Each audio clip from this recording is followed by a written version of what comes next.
አያቶላህ አሊ ኻሜኒ ፈረጠጡ። ዶናልድ ትራምፕ የታሪክ ማዕበል ኢራን በውድቀትና በትንሣኤ መካከል ላይ ቆማለች። አያቶላህ የት ናቸው? የሽምቅ ውጊያ ከመጋረጃው ጀርባ። ትራምፕ መፈርጠጥ ያሉት ቃል ወታደራዊ ተንታኞች ስልታዊ ማፈግፈግ ይሉታል።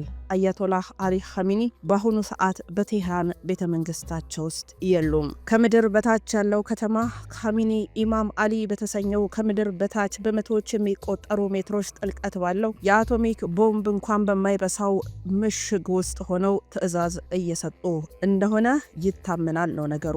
ነው አይደለም። የመገናኛ ዘዴያቸው ደግሞ ማንኛውም የኤሌክትሮኒክስ መሳሪያ በእስራኤል ሊጠለፍ ስለሚችል ትዕዛዝ የሚያስተላልፉት በሰው መልእክተኛ አማካኝነት ብቻ ሆኗል። ይህ መገለል ነው እንግዲህ ለትራምፕ ፈርጥጠዋል የሚል ትርጉም የሰጠው። አሜሪካ እስራኤል ኢራንን ለመደምሰስ የያዙት እቅድ በሶስት ዋና ዋና ምሰሶች ላይ ቆመ ነው። አንደኛው የኢኮኖሚ ስትሮክ ነው። ልክ እንደ ቬንዙዌላ ሁሉ የኢራን 90% ገቢ በነዳጅ ላይ ተመሰረተ ነው። እስራኤል የኢራንን ካርግ የነዳጅ ማከማቻ ከመታች የኢራን ኢኮኖሚ ባንድ ጀንበር ይቆማል። ሪያል ገንዘባቸው ዋጋ ቢስ ይሆናል።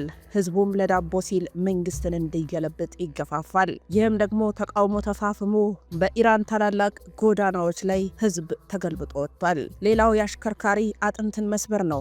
አሜሪካ አያቶላህን ብቻ ሳይሆን የኢኮኖሚ የወታደራዊ መዋቅሩን የሚቆጣጠረውን አብዮታዊ ዘበኛ እነሱ በምህጻረ ቃሉ IRGC ይሉታል፣ እሱን ለመበተን አቅዳለች። ይህ ኃይል ከተመታ ሀገሪቱ መሪ እንደሌለው መንጋት ሆናለች። ሌላው ሶስተኛው አሻንጉሊት መንግስት ነው። አሜሪካ የድሮውን የሻህ ቤተሰብ ወይም በውጭ ያሉ ተቃዋሚዎችን በማምጣት ሀገሪቱን በፈለገችው መንገድ ለመዘወር መድረኩን እያዘጋጀች ነው። ፑፒት ገቨርንመንት። ለመሆኑ አያቶላህ አሊ ኻሜኒ ስለምን በሁለት ገጽ ይነሳሉ? በጥላቻና በፍቅር ያደረጉትን መልካም ተብሎ የሚታየውን ነገር ስናይ ወታደራዊ ግርማ ነው። ኢራንን ከመካከለኛው ምስራቅ ትልቁ የሚሳኤልና የድሮን ባለቤት አድርጓታል። የሳይንስ ልዕልናውንም ስንፈትሽ በኒውክለር በህዋ ምርምር ኢራን ከዓለም 10 ሀገራት ተርታ ልትሰለፍ አድርጓል። ሉዓላዊነቷም ኢራን በአሜሪካ ፊት የማትንበረከክ ኩሩ ሀገር እንድትሆን አድርጓታል። አያቶላህ አሊ ኻሜኒ አጥፍቷል ብለው የሚሉት ደግሞ የድህነት አዙሪት ነው። የሀገሪቱ ቢሊዮን ዶላሮች በሊባኖስ፣ ሶሪያና የመን ለሚዋጉ ታጣቂዎች በመገበር ህዝቡን አስርቧል። በሁለተኛነት የሚያነጹት የነጻነት እጦት ነው። የሴቶችን መብት በመጨፍለቅና ተቃዋሚዎችን በጅምላ በመግደል እንደ 2022 ዓመት በታሪክ ይቆጠራል።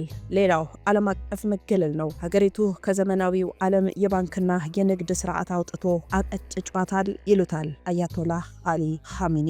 አያቶላህ ቢያዙ ወይ ደግሞ ቢገደሉ ለመሆኑ የኢራን ህዝብ ምላሽ ዓለምን ሊያስደነግጥ ይችላል ወይ ነው? አንደኛው የበቀል ጥማት ነው። ኢራናውያን ሺአ ናቸው። በሃይማኖታቸው ለእውነት መሞት ትልቅ ቦታ አለው። መሪያቸው ቢገደል በሚሊዮን የሚቆጠሩ ሰዎች ሰማዕት ለመሆን ወደ ጦር ግንባር ሊተሙ ይችላሉ።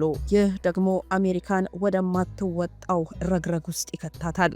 ሌላው አሜሪካን ይገጥማሉ ወይስ እጅ ይሰጣሉ ነው ጥያቄው። ወታደሩ እጅ አይሰጥም ነው 4 ነጥብ። ወታደራቸው እጅ አይሰጥም። ሞት ለአሜሪካ የሚለው መፈክር ለ40 ዓመታት የተጋቱት በመሆኑ የመጨረሻውን ጥይት እስኪተኮስ ድረስ ይዋጋሉ። ህዝቡ ደግሞ ለሁለት ይከፈላል። አብዛኛው ወጣት ነፃ ወጣን ብሎ ሊደሰት ቢችልም የውጭ ኃይል ሀገሩን ሲያፈርስ ሲያይ ግን ብሔራዊ ኩራቱ ተቀስቅሶ ወደ ሽምቅ ውጊያ ሊገባም ይችላል። አሜሪካና እስራኤል ኢራንን እንደ ቬንዙዌላ ለማድረግ ቢሞክሩም ኢራን ግን እንደ ቬንዙዌላ ዝም ብላ የምትፈርስ ሀገር አይደለችም። ኢራን ብትፈርስም መላው መካከለኛው ምስራቅን ይዛ ነው የምትጠፋው። ቴህራን ብትመታ ዱባይ፣ ሳውዲ አረቢያ፣ የእስራኤል ከተሞች በእሳት ይለበለባሉ። አያቶላህ በመጥፎም በጥሩም የኢራን ማንነት አካል ናቸው። የእሳቸው መወገድ ለኢራን አዲስ ንጋት ወይ ዘላለማዊ ጨለማ የሚለው ጥያቄ ምላሹ ያለው በአሜሪካ ጥይት ሳይሆን በኢራን ህዝብ ስነ ልቦናዊ ጽናት ላይ ነው። በትራምፕ ፈርጥጠዋል የሚል ንግግር የተጀመረው የቃላት ጦርነት ዛሬ መላው ዓለምን አስደንግጧል። አሜሪካና እስራኤል የኢራንን አገዛዝ ለመደምሰስ የያዙትን እቅድ ሀገሪቱን ወደማይመለስ አዘቅት ሊከታት እንደሚችል እንደሚችል ይታመናል። አያቶላህ ኻሜኒ ላለፉት 30 ዓመታት ኢራንን በብረት ጓንት መርተዋታል። ታሪካቸው በሁለት ተቃራኒ ገጾች የተሞላ ነው። የግርማዊነት ገጽ ጥንካሬያቸው ኻሜኒ ኢራንን ከውጭ ወራሪ የማይደፈር የሚሳኤል ምሽግ አድርገዋታል። በሳቸው ዘመን ኢራን በኒውክሌር ቴክኖሎጂና በህዋ ምርምር የዓለምን ቀልብ ስባለች። የመቋቋም መስመር በሚል ስልትም በሊባኖስ በሶሪያና በየመን ላይ የኢራንን ተጽዕኖ አስፋፍተዋል። የጭቆናቸውም ገጽ ወይ ደግሞ ጥፋታቸውም ቀላል አይደለም። ለወታደራዊ ኃይል ግንባታ ሲባል የህዝቡን ዳቦ ነጥቋል። በሚሊዮኖች የሚቆጠሩ ወጣቶች በድህነትና በስራ አጥነት ተቆራምደዋል። እንደ ማህሳ አሚኒ አይነቱ የሴቶች መብት ጥያቄዎች በደም መታፈናቸው በአያቶላህ እና በህዝቡ መካከል የማይታረቅ ቂምን ጥሏል። አሜሪካና እስራኤል ኢራንን ለመደምሰስ የሚከተሉት ስልት ወታደራዊ ብቻ ሳይሆን ሀገራዊ መፈራረስን ሶሻል ኤንድ ኢኮኖሚክ ኮላፕስ ታሳቢ ያደረገ ነው። የኢኮኖሚውን መታፈን እንፈትሸው። ልክ እንደ ቬንዙዌላ የኢራን ነዳጅ እንዳይሸጥ ማዕቀብ በማጥበቅ የሀገሪቱን ገንዘብ ሪያል ዋጋ ቢስ ማድረግ ህዝቡ በመንግስት ላይ እንዲነሳ የሚገፋፋው የረሃብ ፖለቲካ ነው። አሁን እየሆነ ያለውም ይሄ ነው። ሌላው የመዋቅር መፍረስ ነው። አያቶላህ ቢያዙ ወይም ቢገደሉ አሜሪካ የምትፈልገው የኢራንን አብዮታዊ ዘበኛ እንዲበተን ነው። ይህ ኃይል ከተበተነ ኢራን እንደ ቬንዙዌላ የጎዳና ላይ ወሮ በሎችና የጦር አበጋዞች መጫወቻ ትሆናለች። አስደንጋጩ ስነ ልቦና ታዲያ እጅ መስጠት ወይስ የሞት ሰርግ? አሜሪካ የምትሳሳበት ትልቁ ነጥብ የኢራንን ብሔራዊ ስነ ልቦና ካለመረዳት ነው። ተንበርካኪነት የለም ኢራናውያን የሺህ ዓመታት ስልጣኔ ያላቸው ኩሩ ህዝቦች ናቸው። አያቶላህን ቢጠሉም አሜሪካ ወጥታ ልዘውራቸው ስትላቸው ግን ኩራታቸው ይቆሰቆሳል። የሰማዕትነት ስሜትም አላቸው። በኢራን ወታደራዊ መዋቅር ውስጥ መሞት ድል ነው የሚል እምነት አለም። አያቶላህ ቢሰወሩ ወይ ደግሞ ቢገደሉ ይህ ስሜት በሚሊዮኖች የሚቆጠሩ ሰዎችን ወደ መጨረሻው ጦርነት ሊያመራ ይችላል። ኢራን ደግሞ ራሷ ብቻ አትጠፋም፣ በርካቶችን ይዛ ልትሰምጥ ትችላለች። አሜሪካን በቀጥታ ከመግጠም ይልቅ በቀጠና ያሉትን የአሜሪካ ጥቅሞችን የነዳጅ ጉድጓድና መርከቦችን በማውደም ዓለምን ጨለማ ውስጥ ሊከቷት ይችላሉ። አያቶላህ አሊ ኻሜኒ በአሁኑ ሰዓት ከምድር በታች ባሉ ሚስጥራዊ ዋሻዎች ውስጥ ሆነው ትዕዛዝ እየሰጡ ነው እየተባለ ነው። እስራኤል በማንኛውም ሰዓት የኢራንን የልብ ትርታ የነዳጅ ማጣሪያዎቿን ለመምታት አዝራሩን ልትጫነው ትችላለች። ኢራን ዛሬ ልክ እንደ ቆሰለ አንበሳ ናት። አሜሪካ እንደ ቬንዙዌላ በቀላሉ ልትዘውራት ብትሞክርም የፋርስ ህዝብ ስነ ልቦና ግን ሀገሪቱን ወደማያልቅ የእርስ በርስ ጦርነት ወይም ወደ ቀጠናዊ የኒውክሌር ጥፋት ሊያመራው ይችላል። አያቶላህ አሊ ኻሜኒ ለ35 ዓመታት የኢራን የመጨረሻ ውሳኔ ሰጪ ሆነው ቆይተዋል። የእሳቸው መወገድ ለኢራን ብቻ ሳይሆን ለመላው ዓለም የመሬት መንቀጥቀጥ ያህል ታላቅ ክስተት ነው። አሜሪካና እስራኤል አገዛዙን ለመደምሰስ ቢፈልጉም በኢራን ውስጥ መዋቅር ውስጥ ግን ስልጣኑን ለመረከብ የሚጠባበቁ ኃይሎች አሉ። አንደኛው ሞጅታባ ኻሜኒ የአያቶላህ ልጅ ነው። አባቱ በሰጡት ከፍተኛ ስልጣንና በደህንነት መዋቅሩ ላይ ባለው ተጽዕኖ ምክንያት ከትዕይንቱ በስተጀርባ ትልቁ ሚና ይጫወታል። እሱ ስልጣን ቢይዝ የኢራን አምባገነንነት ወደ ቤተሰባዊ ንግስና ይቀየራል የሚል ስጋት አለም። ሌላው የተገመተው አሊ ሬዛ አዕራፊ ነው። ሃይማኖታዊ ጥልቅ እውቀት ያለውና በኻሜኒ እጅ የሚታመን ሰው ነው። አሜሪካ ሀገሪቱን ለመዘወር ስትሞክር ሃይማኖታዊ መሪነቱን ይዞ ህዝቡን ለቅዱስ ጦርነት ጂሃድ ሊያነሳሳ ይችላል። ሶስተኛው እና ዋናው አብዮታዊ ዘበኛ IRGC ይሉታል እነሱ። ይህ ወታደራዊ ኃይል ለፖለቲከኞች ስልጣንን ከመስጠት ይልቅ ሀገሪቱን በቀጥታ ወደ ወታደራዊ አምባገነንነት ሊቀይሩት ይችላሉ ነው። ኢራን እንደ ቬንዙዌላ ወይስ ኢራን እንደ ሊቢያ? አሜሪካ፣ እስራኤል አገዛዙን ቢደመስሱ ኢራን ውስጥ የሚፈጠረው ሁኔታ ከቬንዙዌላ በባሰ ሁኔታ ሊቀየር ይችላል ነው።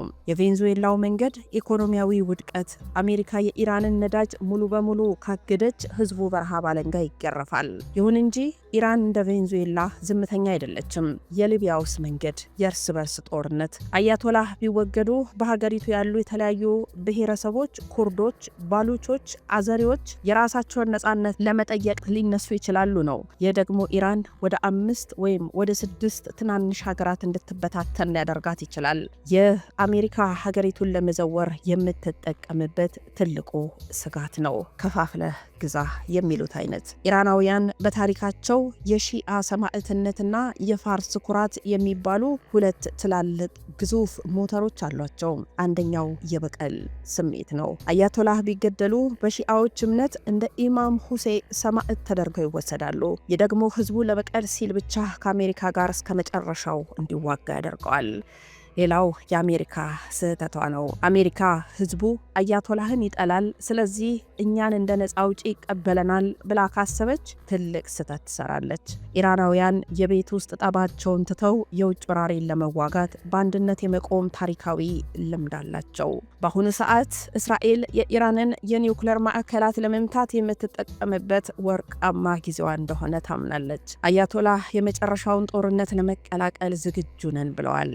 አሜሪካ ኢራንን እንደ ቬንዙዌላ አሻንጉሊት ለማድረግ ብትሞክርም ውጤቱ ግን መላው መካከለኛ ምስራቅን ወደ አመድነት የሚቀየር ትልቅ ቃጠሎ ሊሆን ይችላል። አያቶላህ ቢወገዱም ኢራን በቀላሉ በአሜሪካ እጅ የምትወድቅ ፍሬ አይደለችም።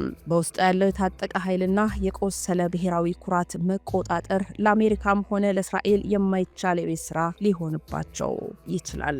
በመካከለኛው ምስራቅ በረሃዎች ላይ ዛሬ የሚሰማው የነፋስ ድምፅ ሳይሆን የጥንቷ ፋርስ ዳግም ለመበጥበጥ የሚነፍስ የጦርነት ዜማ ነው። ዶናልድ ትራምፕ አያቶላ ፈርጥጠዋል ሲሉ በሰነዘሩት ንግግር የጀመረው ስነ ልቦናዊ ጦርነት ኢራንን እንደ ቬንዙዌላ ለማንበርከክ የታለመው የአሜሪካና የእስራኤል ስትራቴጂ አካል ነው። ትራምፕ ፈርጥጠዋል ያሉት በምክንያት ነው።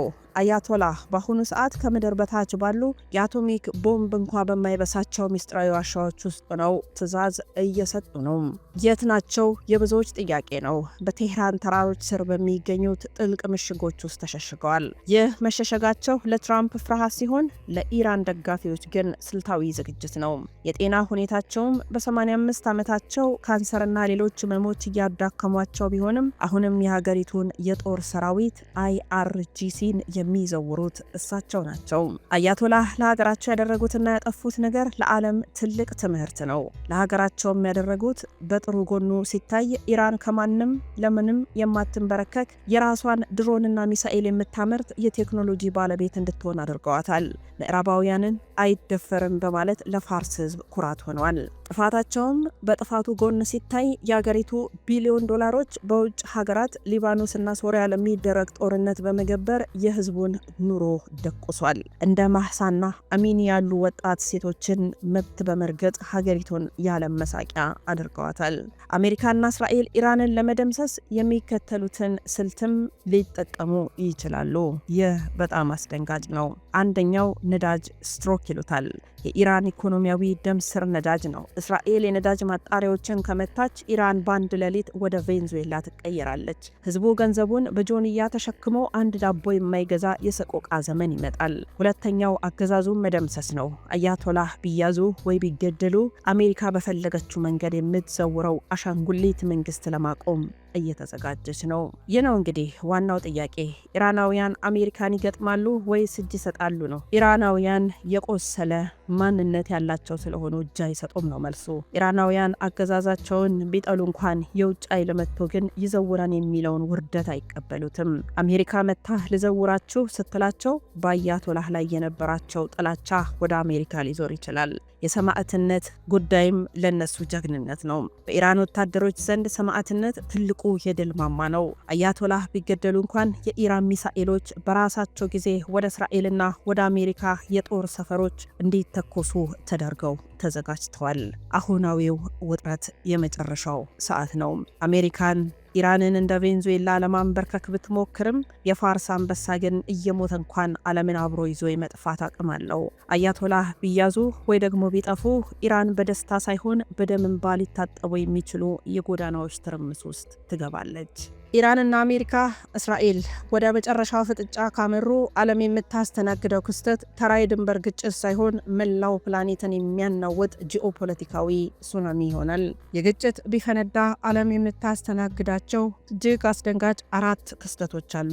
አንደኛው የነዳጅ ዋጋ ሰማይ መንካትና የኢኮኖሚ መሽመድመድ ነው። ኢራን በዓለም አቀፍ የነዳጅ መስመር ላይ ቁልፍ ቦታ ላይ ትገኛለች። ኢራንን መስመር ብትዘጋው የነዳጅ ዋጋ በአንድ ሌሊት ከ$150 በላይ ሊያልፍ ይችላል። ከኢትዮጵያ እስከ አውሮፓ፣ ከአሜሪካ እስከ እስያ ያለው የትራንስፖርትና የምግብ ዋጋ በእጥፍ ይጨምራል። ዓለም እንደ 1930ዎቹ አይነት ታላቅ የኢኮኖሚ ድገት ውስጥ ልትገባ ትችላለች። ሁለተኛው የዲጂታልና የሳይበር ጦርነት ነው። ኢራን በሳይበር ጥቃት ከዓለም ቀዳሚ ሀገራት ተርታ ትመደባለች። ዓለም ምን ታያለች ነው ከዛ ጥያቄው። አሜሪካና እስራኤል በሚሳኤል ሲደበድቡ፣ ኢራን ደግሞ በሳይበር ምላሽ ትሰጣለች። የዓለም የባንክ ስርዓቶች፣ የኤሌክትሪክ ኃይል ማመንጫዎችና የውሃ አቅርቦት ሰንሰለቶች ይቋረጣሉ። ሰዎች ገንዘባቸውን ከባንክ ማውጣት የማይችሉበት፣ ኢንተርኔት የማይሰራበትና አየር መንገዶች የሚዘጉበት የዲጂታል ጨለማ ዓለምን ሊያዳርሳት ይችላል። ሌላው የመካከለኛው ምስራቅ መቃጠል ነው። ጦርነቱ በቴህራን በቴል አቪቭ መካከል ብቻ አይቆምም። ተላላኪ ኃይሎች በሊባኖስ ያለውን ሂዝቦላህ፣ በየመን ያሉ ሁቲዎችና በኢራቅ ያሉ ታጣቂዎች በአንድ ጊዜ በእስራኤል በአሜሪካ የጦር ሰፈሮች ላይ እሳት ያዘንባሉ። የስደት ማዕበል። በሚሊዮን የሚቆጠሩ ኢራናውያን የመካከለኛው ምስራቅ ነዋሪዎች ወደ አውሮፓና ጎረቤት ሀገሮች ይሰደዳሉ። ይህም የዓለምን ፖለቲካ መረጋጋት ይበጠብጠዋል። ሌላው የሚነሳው አራተኛው የኒውክሌር ስጋትና አዳዲስ ጥምረቶች ናቸው። ኢራን ህልውናዋ አደጋ ላይ መውደቁን ካወቀች እስከዛሬ በሚስጥር የያዘችውን የኒውክሌር አቅሟን ልትጠቀም ትችላለች። የሩሲያና የቻይና ሚና ደግሞ ሩሲያና ቻይና አሜሪካን ለመገዳደር ሲሉ ለኢራን ወታደራዊና ዲፕሎማሲያዊ ድጋፍ ሊያደርጉ ይችላሉ። ይህ በትልቁ የተፈራው ነው። ይህ ደግሞ ዓለምን ወደ ሶስተኛው የዓለም ጦርነት ደጃፍ ያቀርባታል። ዓለም የምታስተናግደው ትዕይንት እጅግ አስፈሪ ይሆናል። አሜሪካ ኢራንን እንደ ቬንዙዌላ ለማንበርከክ የምታደርገው ጥረት የዓለምን የሰላምና ኢኮኖሚ ሚዛን ሙሉ በሙሉ ሊያናጋው ይችላል። ኢራን ብትፈርስም ፍንጣሪዎቿ መላው ዓለምን ይለበልባሉ።